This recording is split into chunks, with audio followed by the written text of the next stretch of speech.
Amigas e amigos, boa noite. Teremos uma semana muito movimentada, muito tensa, mas eu não gostaria que essa semana se iniciasse sem fazer alguns comentários sobre as falas do candidato Jair Bolsonaro. Nas suas últimas falas, ele vem amenizando o seu discurso, transformando a sua linguagem numa linguagem mais palatável, mais democrática, mais calma, não tem mais aqueles gritos, aqueles impropérios, não obstante seus filhos continuam falando os maiores impropérios, falando e publicando, e ele tendo que a toda hora se justificar. Mas eu vou me prender a uma fala que ele faz quando ele se refere às suas futuras escolhas ministeriais e administrativas, que ele fala que todo mundo vai ser escolhido por critério técnico. Ora, gente, afinal, o que é um critério técnico? Eu falo que alguém tem que eu vou aplicar um critério técnico quando eu for escolher uma pessoa exclusivamente pela sua suposta competência. Mas, ora, o que define se uma pessoa é competente ou não é competente? O fato dele ter um título de mestrado e doutorado, ou de ter uma experiência administrativa numa determinada situação, bem-sucedida que seja, o habilita como algo competente? Eu penso que não. Eu vou dar um exemplo para vocês. Há muitos anos atrás, o recém-eleito prefeito José Serra convidou uma pessoa extremamente competente para ser o secretário municipal de saúde de São Paulo, nada menos do que o Dr. Cláudio Lotenberg, com uma larga experiência administrativa numa gigantesca instituição que era o Hospital Albert Einstein. Uma pessoa bem formada, com pós-graduação, com todos os requisitos e predicados para ser um bom administrador. E conforme eu previ na época, acabou em desastre. Em 3 meses, o Dr. Cláudio Lotenberg se demitiu da Secretaria Municipal de Saúde de São Paulo. E por que isto aconteceu? Porque a gente não pode jamais confundir que um gestor privado vai ter competência para gerir a coisa pública, por razões as mais diversas, entre as principais, porque o setor privado, o produto principal do setor privado é um negócio chamado lucro. E o produto principal do setor público é um negócio chamado serviço.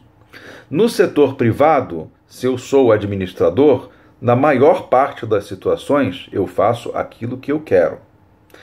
No setor público, para fazer aquilo que eu quero, primeiro eu tenho que me enquadrar nas leis do município, do estado e da União, que nem sempre coincidem com as liberdades do setor privado. Então significa o quê? Que um bom gestor privado nem sempre será um bom gestor público e vice-versa, porque são coisas de naturezas muito diferentes, certo?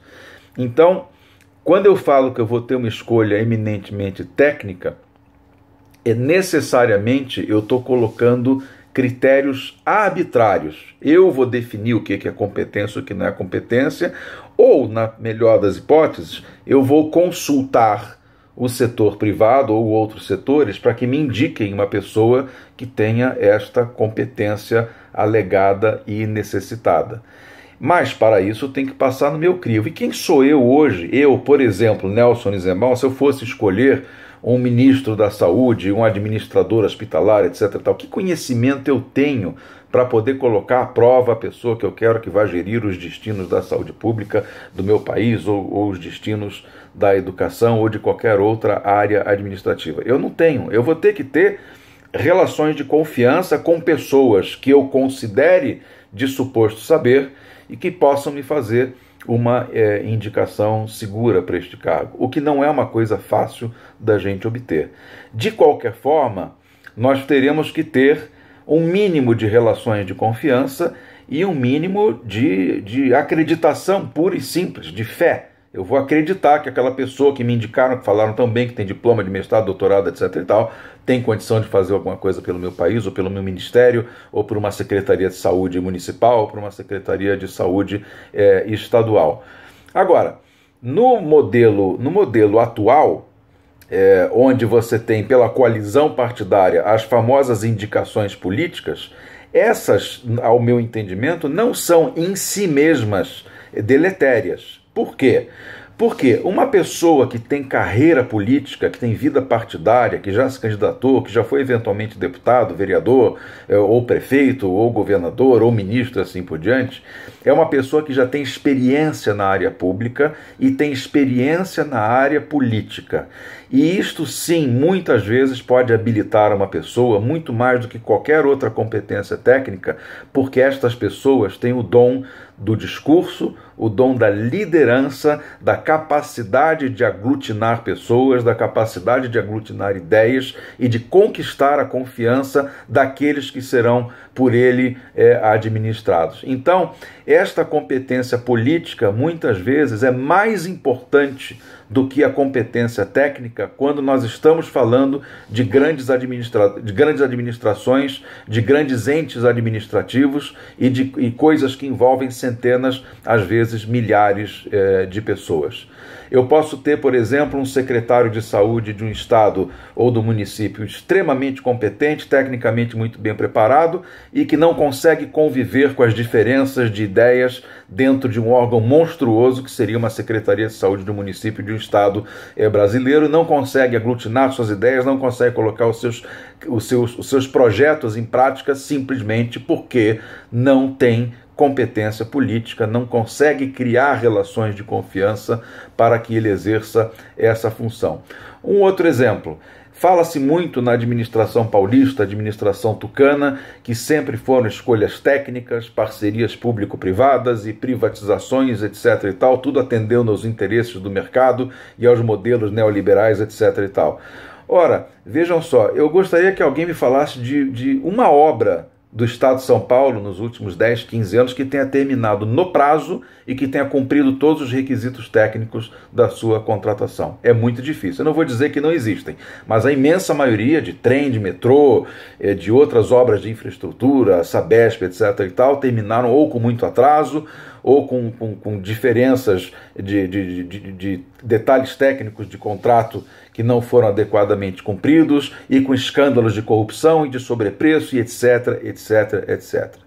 Tudo isso eu estou dizendo para vocês para dizer o seguinte: este discurso do candidato Bolsonaro de que vai escolher as pessoas com critério eminentemente técnico é uma fala meramente arbitrária e que não tem significado nenhum para o futuro dos brasileiros, sejam eleitores dele ou não. Isso é um discursinho bonito que fica bem para os banqueiros, para os neoliberais, para os financistas, para eventuais investidores externos que só querem tirar lucro aqui do Brasil e levar para os seus países de origem e assim por diante. Não caiam nesta falácia. Divulguem este vídeo.